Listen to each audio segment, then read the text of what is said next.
Welcome to Creating Change.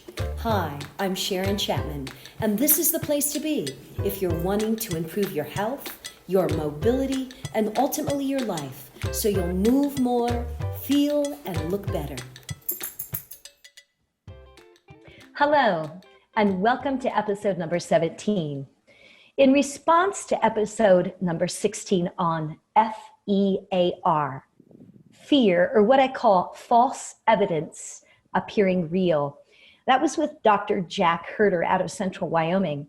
The emails generally took just a little different turn with our listeners because they were relating to their own fears.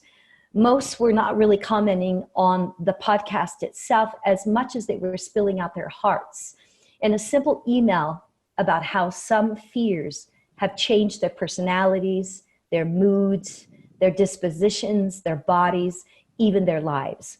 Actually, it was pretty cool. A general theme in every one of their letters was how they were facing their fears. They were simply not avoiding them anymore. They were facing them head on. And they also got a number of great ideas about how to face my own fear of water and how to overcome generalization, as Dr. Herder called it. And the coolest part is I'm planning a trip to the ocean. So if you've not listened to our last episode with Jack, please do so. Or even better, please email us at Restoring Cores. We'll give you that information at the end of the podcast and in the show notes.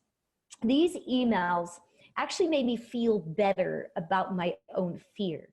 Just being able to share my fear, my own awareness of how fear can stifle our progress and sometimes our lives.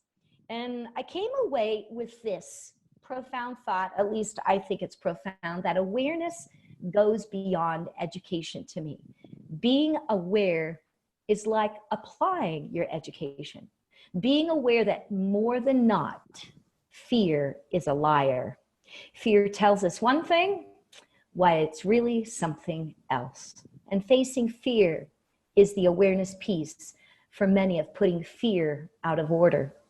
So I was having lunch with my group of friends I have spoke about, and we were discussing fears. And the question came up with, what is the worst thing that you're in fear of? So you need to understand that this is a group of intimate, crazy friends where we have girl and women talk. And everyone gave a few things that simply scared them to death. It ranged from being paralyzed to losing a child or a spouse or a parent, or getting a debilitating disease, or getting cancer. The common things that generally people are afraid of.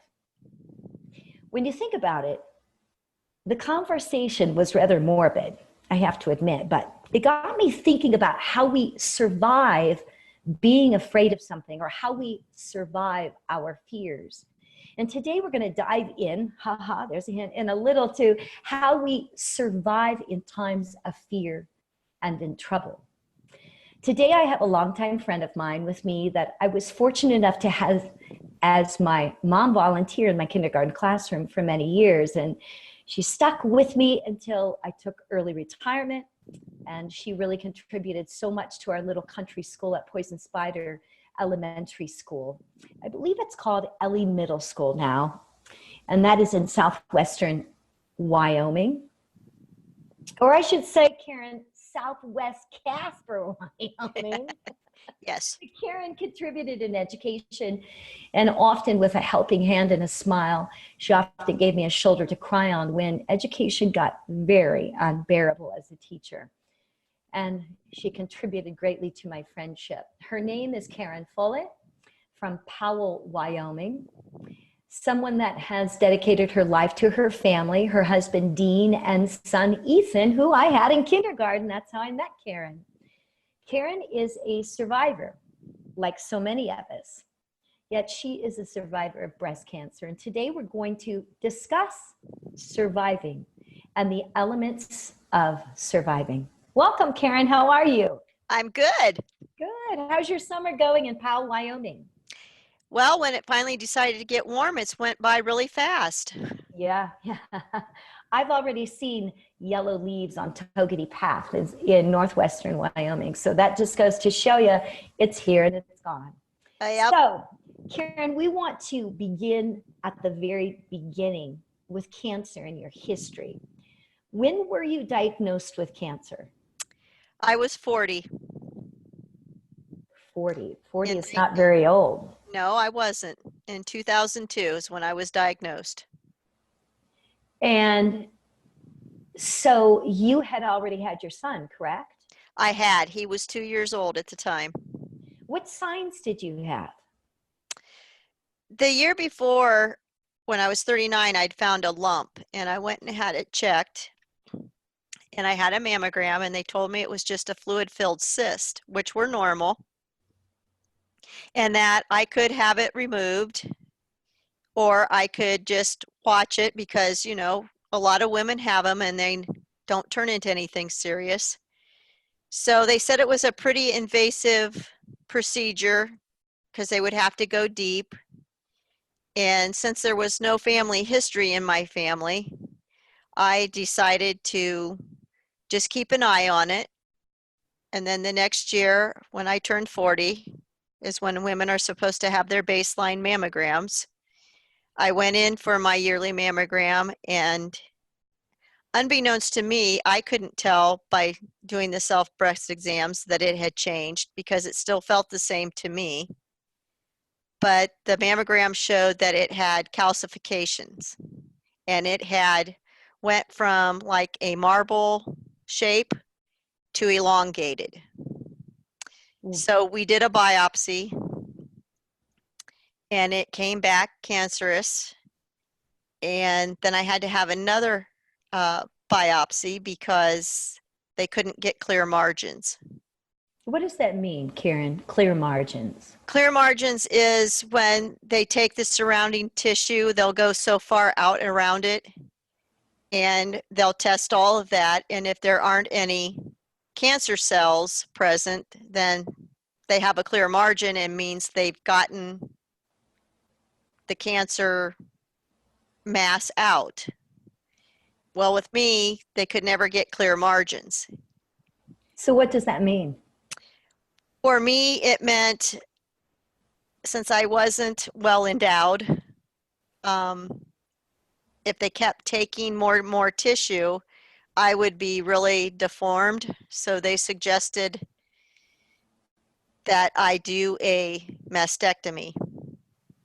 So tell us, Karen, go back to when you found out you had cancer. What was your very first reaction? I was numb. I didn't react like I thought I would. I just sat there numb. I could remember the doctor telling me, and it was like I was having an out-of-body experience, like I was across the room watching myself, if that makes sense. And I didn't like break down. I really just didn't have any feelings. I was just kind of numb. Did you immediately tell Dean? Dean was with me in the room. He went to every one of my appointments. Has he always been that kind of a supporter and going with you to doctor appointments? Yes, he went to every one of my OB/GYN appointments when I was pregnant with Ethan. He went to every single one of them. How did he react? I think the same way as me. He was shocked and then scared. You go through a range of emotions. Like, you know, some people immediately start crying. I didn't. I was just like numb. I think I was shocked. Not that I never thought it would never happen to me. It was just life was going great. We had only been married 3.5 years. We had a little boy and we were enjoying life. And the next thing we knew, the rug kind of got pulled out from underneath us. Yeah. Did you talk to us about your mammogram? Did you have both breasts removed? No, just one. Just one. You made a funny comment to me earlier about what people say to you in regards to when they find out you've had cancer and a mammogram? What do people say to you? Oh, it varies. I think a lot of it depends on the type of person you're talking to. If it's a close friend, you can see the genuine concern and care that they have for you. Others who maybe just might be an acquaintance or somebody that you've just met, they can be a little bit more challenging to deal with because they'll say things like, "Oh, you really do have bad luck." And it's more how they say it,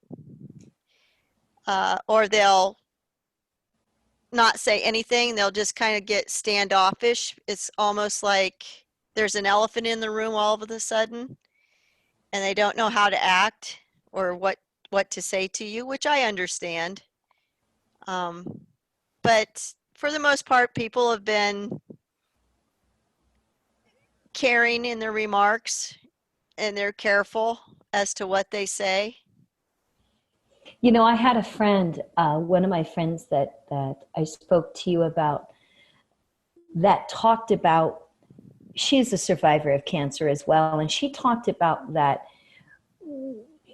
when she would go and speak about breast cancer, or she talked generally in breast cancer, not specifically, Karen, but just generally, she discovered that people kind of treated her like she was half dead. And I know that sounds very morbid, but have you ever had reactions like that?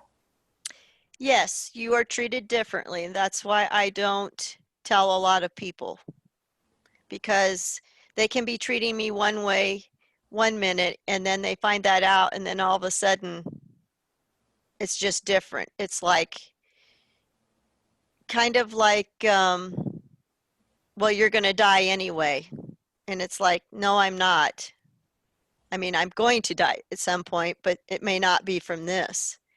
And I'm still here, and I've been dealing with it for 17 years. So, God's got me here for some reason. I don't know what it is yet. So is that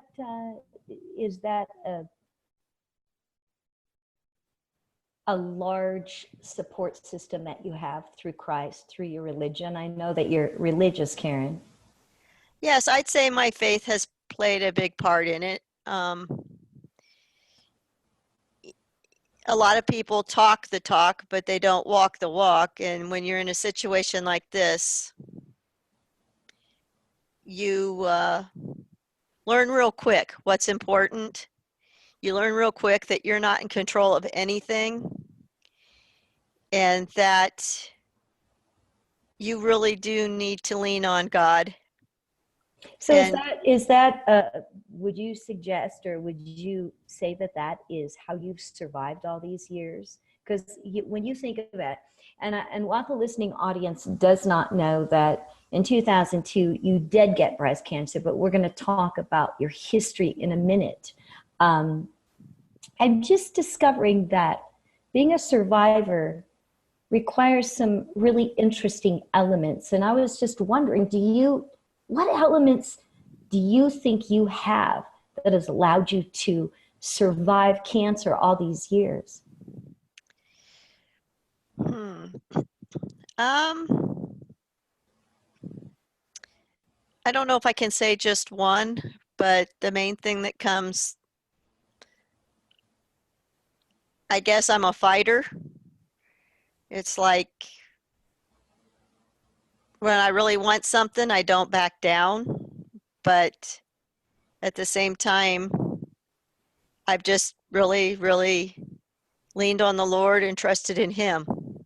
So, Karen, when you found out you had cancer, you had one breast removed, what kind of treatments did you get from the first time you had cancer?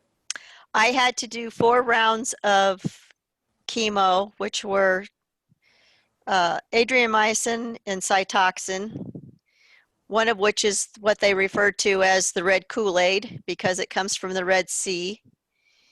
And I would have it once every 21 days.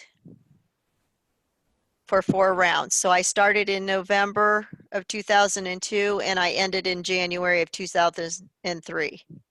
And you had a lot of inspiration at home with having a 2-year-old son. Did Ethan give you a lot of strength along the way to continue on and to fight through any kind of treatment symptoms you had?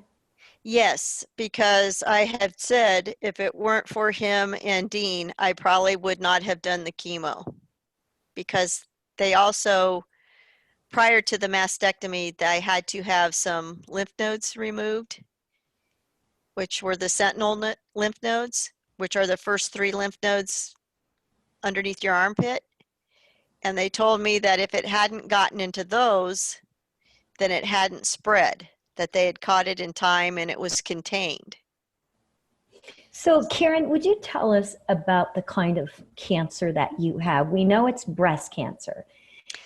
When you go ahead, tell. They call it DCIS, which is ductal carcinoma in situ.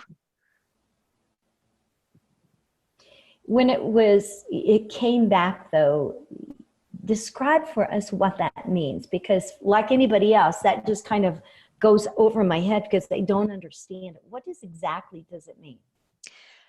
Usually for breast cancer patients, it means that it has metastasized, which means it's spread to another part of your body. It could be like a lung or your brain or bones, and mine came back in the bones. My organs, I don't have any in my organs or my lungs.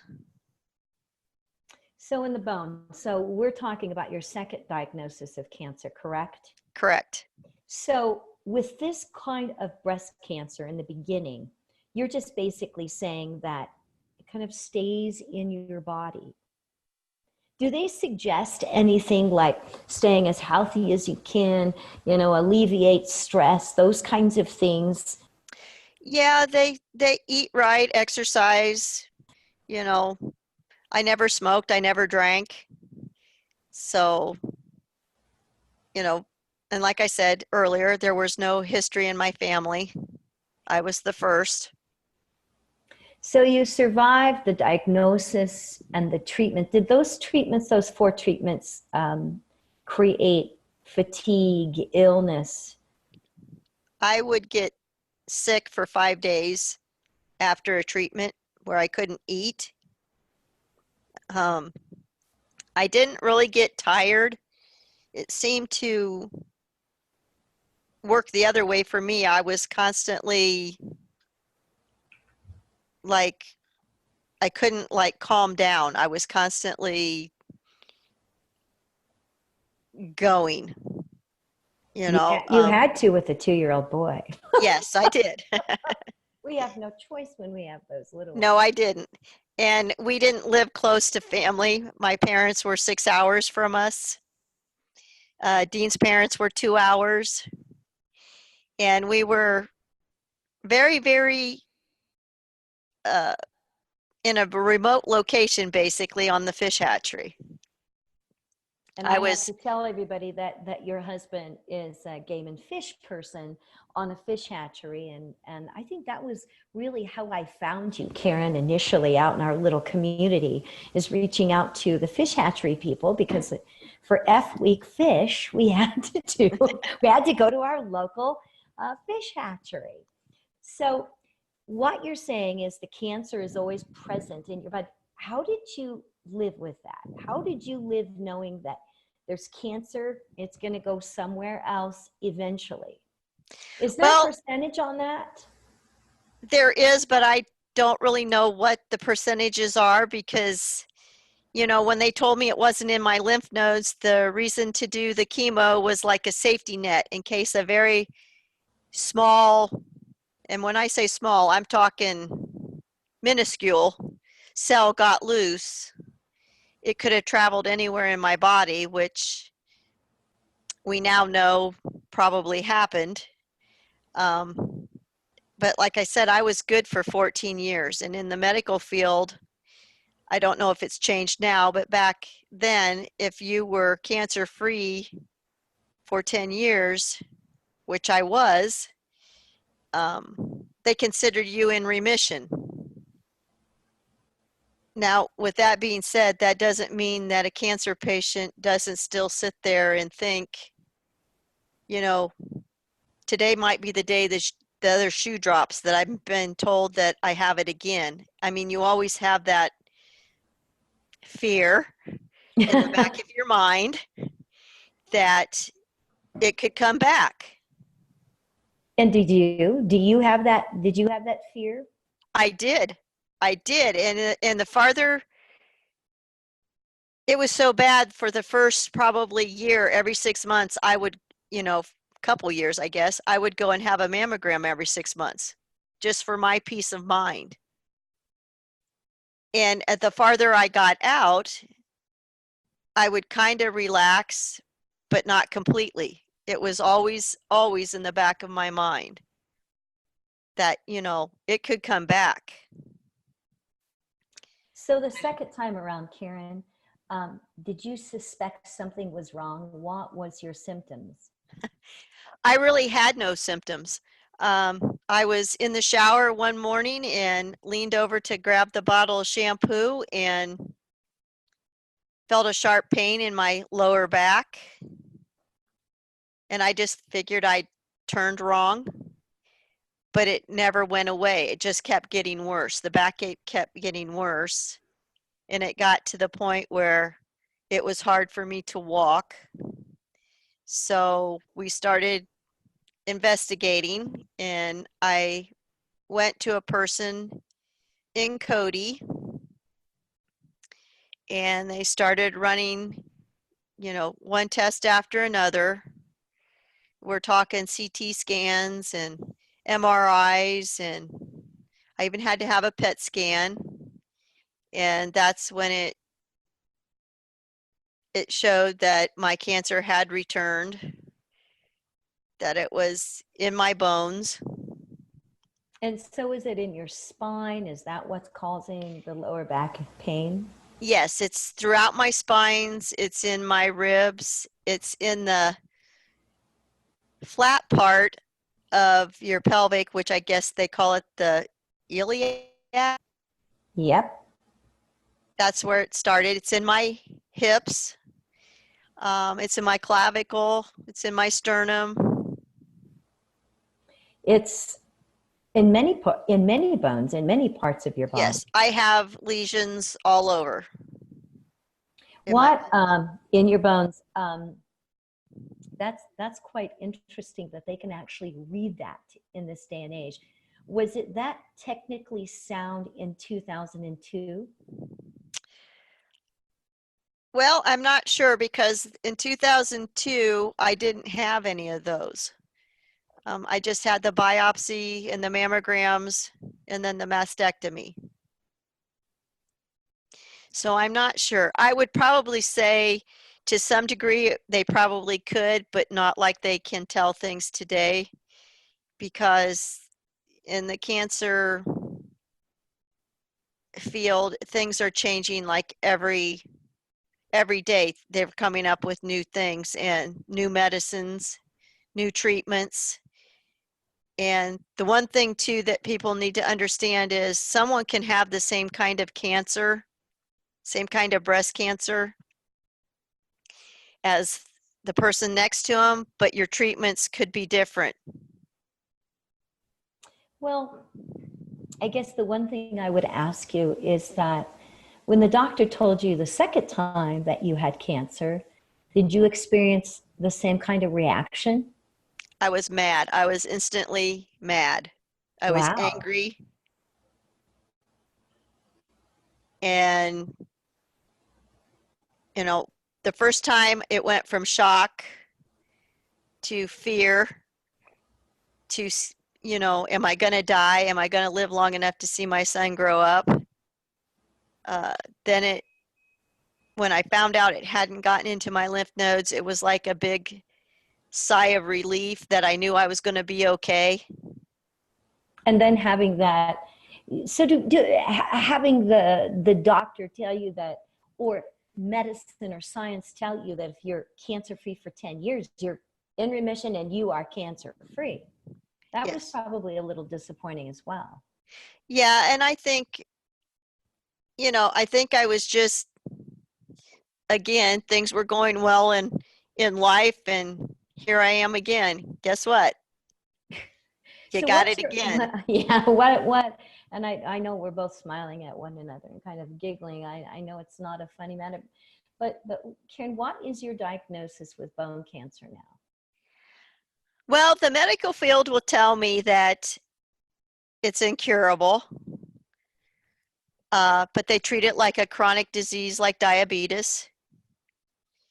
Um, they will, will they'll give me medicine to keep it under control, or try to keep it under control so it doesn't spread. Um,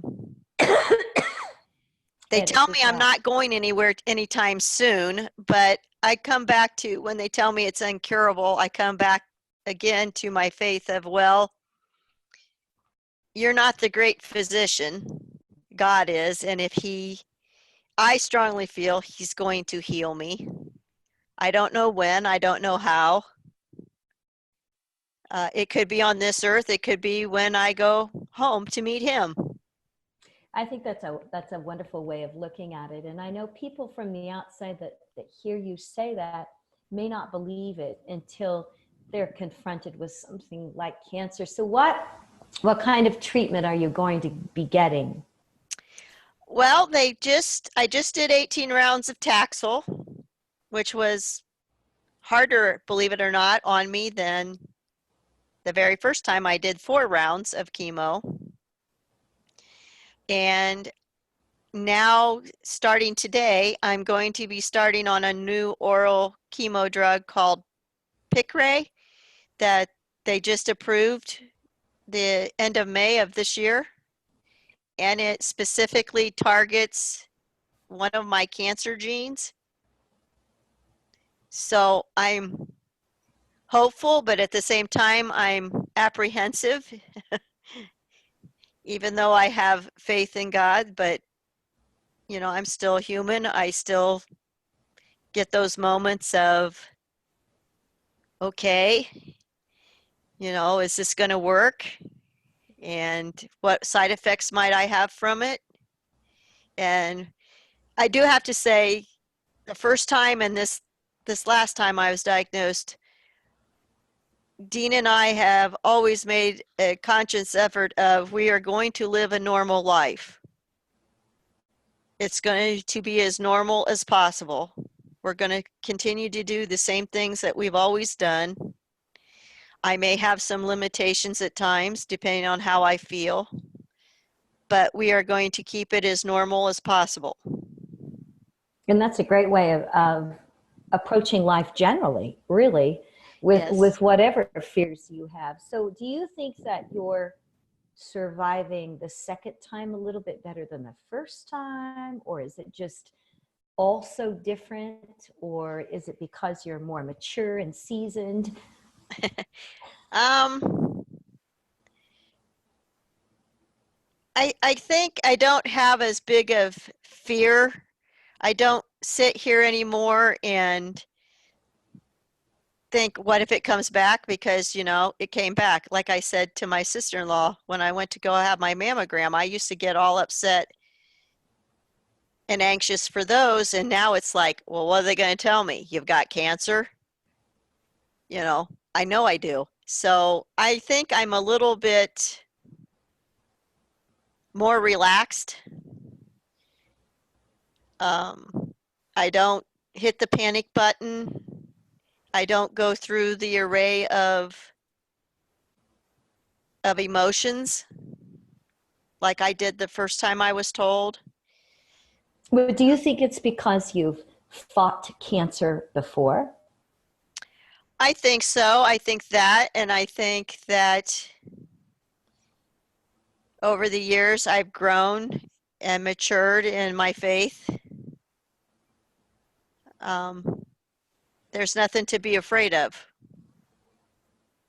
I think that you have just taken fear and you've hit it with a big boxing glove. So, Yes. well, I will say this. And other cancer patients might say the same. And I'm sure it's like this with any major illness, that cancer can be a very lonely disease simply because of the way, people don't know how to act around you. Well, And how do like how do we do that, Karen? How tell just us some things that might help other people just generally be around other humans when they know or they find out that they have cancer. What's the best approach from you who has cancer? I think just to be there to visit with them, to let them vent, or uh, just don't exclude them. Just keep them in the loop like you normally would. Keep things as normal like they were before they ever knew you had cancer. Call and say, hey, if they can't get out and about because of treatment, say, hey, would you like to have a visitor today? And just go and visit with them.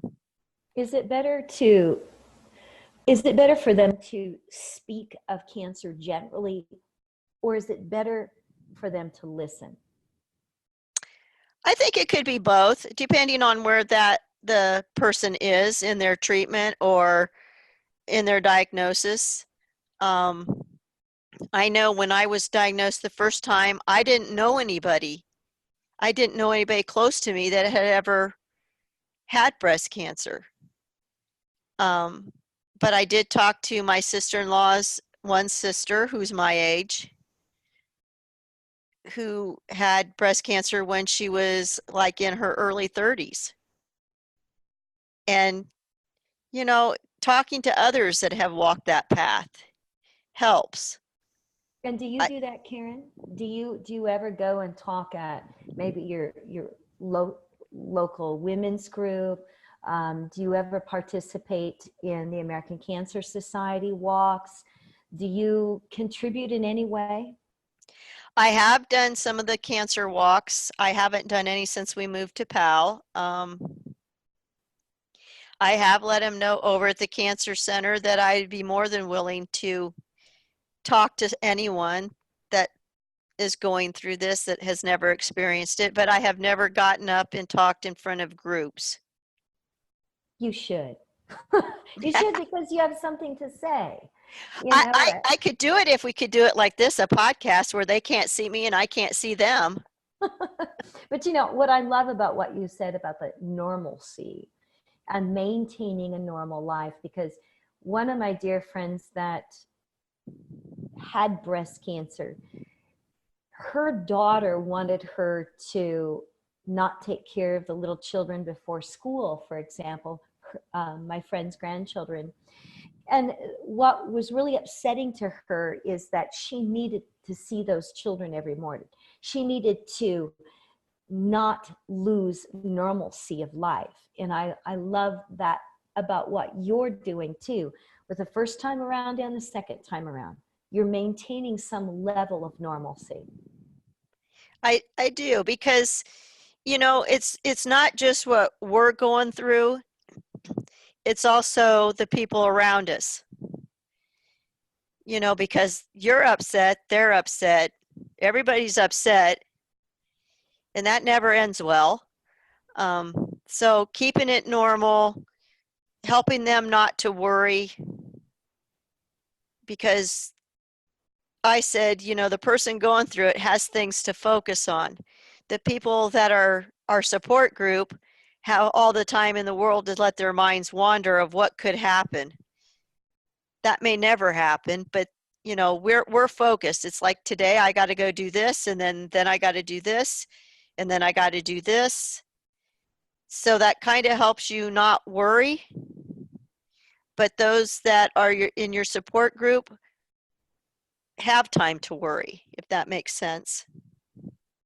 Well, I think it's wonderful, though. Maybe you should sit down, Karen, and write out, a small pamphlet or a booklet about how to survive with cancer, leading people to the understanding that you can get through this. You do this when this happens. You do this when this happens. and you maintain normalcy of life. I think that is such a key to just living life, is taking one step after another step, and you just don't stop a stepping. That's right. And like I said, just we don't want to be treated differently. We already feel different. We already a lot of times feel like the round peg trying to fit into a square hole. While everyone else is out there living their lives and having a good time, we're sitting here with, okay, I've got to go do this treatment, or I've got to go do this test. It's like, don't exclude us, include us. I think that's great advice, not to exclude, but to include. Yeah, and just be there. I mean, this last time it was longer, my treatments, and it was in the winter. And you can't get out and do much, and you can't be around a lot of people because of your immune system. And I had many people calling me, texting me, bringing us meals, just calling and chatting. It's like just normal things, Including. Absolutely, absolutely. Karen, thank you for joining us. Is there anything else you want to talk to our listeners about surviving? Because it's evident to me that you are a survivor, and that you have faced fears, and like I said, with that big boxing glove. And I think that that's how we face it instead of avoiding it. Yeah, it's I just want everybody to know that you may hear those 3 awful words, you have cancer, but it's not an automatic death sentence. Absolutely. So Karen, thank you. And I have to tell everybody that I could not have survived the last 3 years of education without you, Karen. And I know I've told you that before, but that's very true, because education is hard on all teachers. And I kudos out to people like yourself who come and volunteer, and you're never paid any kind of money, but you help teachers and you help others. So well, thank you. Thank you. Thank you. Well, like I was telling Dean, I said I didn't realize I made that big of an impact, and that is something else that people need to know, that just being there for someone going through cancer, you may think it's nothing, you may think it's little, but to that cancer patient, it was a big thing.